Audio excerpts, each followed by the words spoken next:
बोल श्रावण मास की जय, बोल श्रावण महात्म की जय, गणपति गणेश भगवान की जय, उमापति महादेव की जय। आज 19वां अध्याय, जिसमें भगवान शिव संत कुमार से एकादशी व्रत का महात्म बता रहे हैं।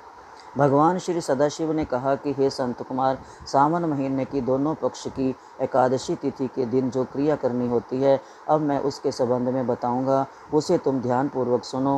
हे महामुने, इस व्रत के संबंध में मैंने आज तक किसी को नहीं बताया। यह व्रत गुप्त, योग्य, उत्तम, महान, पुण्य तथा पाप ताप को समूल नष्ट करने वाला है। मनुष्य को उनके मनवांछित फल की प्राप्ति होती है। श्रावण मास में किए गए पापों का नाश करने वाला तथा सब व्रतों में उत्तम यह पवित्र एकादशी का व्रत है। हे वत्स, इसके संबंध में मैं तुम्हें सब कुछ बताऊंगा, तुम इस ध्यानपूर्वक सुनो। दशमी के दिन प्रातःकाल स्नान करके पवित्र होकर गुरुदेव की आज्ञा से वेद वेता, पुराण ज्ञाता, जितेंद्रिय द्विजों का पूजन करना चाहिए। द्वेष भगवान श्री विष्णु की 16 उपचारों से पूजा करके उनसे प्रार्थना करनी चाहिए। हे पुंडरीकाक्ष, मैं आने वाली एकादशी को निराहार रहूँगा और उससे अगले दिन भोजन करूँगा। हे अच्युत, आप मेरी रक्षा करें। हे विप्र, उस दिन गुरुदेव तथा अग्नि के समीप नियम से भूमि पर सोना चाहिए। काम और क्रोध त्याग कर एकादशी के दिन प्रातःकाल भगवान केशव में चित्त लगाकर अथवा अन्य कार्य करते हुए श्रीधर श्रीधर का जाप करते रहना चाहिए। हे विप्र, 3 दिन तक ना तो किसी पखंडी को देखें और ना ही उससे बातचीत करें। हे वत्स, केवल इतना करने से ही ये व्रत मोक्षदाता हो जाता है। मध्याह्न के समय पंचगव्य लेकर क्रोध को त्याग कर नदी आदि के सुंदर जल में स्नान करना चाहिए। भगवान सूर्य को नमस्कार करके श्रीधर की शरण में जाकर वर्ण आचार आदि सब काम करके अपने घर को वापस लौटना चाहिए। घर पर आकर श्रद्धा तथा भक्ति द्वारा भगवान श्रीधर का अर्चन पुष्प, धूप, दीप और अनेक तरह के नैवेद्य द्वारा करना चाहिए।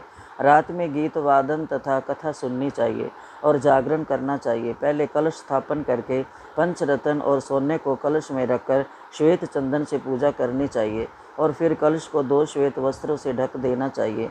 देवदवेश की प्रतिमा, शंख चक्र गदा तथा पद्मधारी भगवान देवदवेश की पूजा करके ब्राह्मण को सोने की दक्षिणा सहित कलश देना चाहिए। यह घड़ा दान सहित ब्राह्मण को देते समय इस प्रकार कहना चाहिए, भगवान श्रीधर जी, आप प्रसन्न होकर मुझे उत्तम लक्ष्मी दीजिए। यूँ कहकर जगत गुरु श्रीधर का अर्चन करके श्रेष्ठ द्विजों को भोजन करवाकर अपनी शक्ति के अनुसार दक्षिणा देनी चाहिए। अपने नौकर चाकरों को भोजन कराकर गौर को चारा डालना चाहिए। स्वयं अपने सगे संबंधियों, घर के सदस्यों तथा इष्ट मित्रों के साथ भोजन करना चाहिए। हे वत्स, ये मैंने तुम्हें शुक्ल पक्ष एकादशी का व्रत विधान बताया है। इसी तरह कृष्ण पक्ष की तिथि के दोनों व्रतों का विधान समान है, केवल इनमें नाम का ही भेद है। कृष्ण पक्ष में भगवान से यूँ प्रार्थना करें, भगवान जनार्दन प्रसन्न हो तथा मुझे उत्तम लक्ष्मी दे। शुक्ल पक्ष में श्रीधर और कृष्ण पक्ष में भगवान जनार्दन कहे गए हैं। ये मैंने दोनों ही व्रतों का विधान तुमसे कहा है। हे तात, इस व्रत के तुल्य ना कोई व्रत हुआ है और ना आगे होगा। मनुष्य को इसे गुप्त रखना चाहिए और किसी दुष्ट प्रकृति वाले से ना कहना चाहिए। भगवान सदाशिव ने श्री संत कुमार जी से कहा, द्वादशी के दिन भगवान विष्णु के निमित्त पवित्रारोपण के संबंध में तुम्हें बताऊंगा। देवी पवित्रारोपण में मैं तुमको विधान के संबंध में बता चुका हूँ। अब श्री विष्णु पवित्रारोपण में विशेष विधि बताऊंगा, तुम इसे ध्यानपूर्वक सुनो। हे तात, इसका अधिकारी कौन है, ये जान लेना भी आवश्यक है। ब्राह्मण, क्षत्रिय, वैश्य, स्त्री, शूद्र और सर्वधर्म स्थित जनों को भक्ति द्वारा पवित्रारोपण करवाना चाहिए। स्त्रियों तथा शूद्रों को केवल नाम मंत्र द्वारा श्री हरि का पूजन करना चाहिए। सतयुग में मणि का, त्रेता में सेना का और द्वापर में रेशमी तथा कलयुग में सूत द्वारा पवित्रा का निर्माण करना चाहिए। सन्यासी को मानसिक पवित्रारोपण करना चाहिए।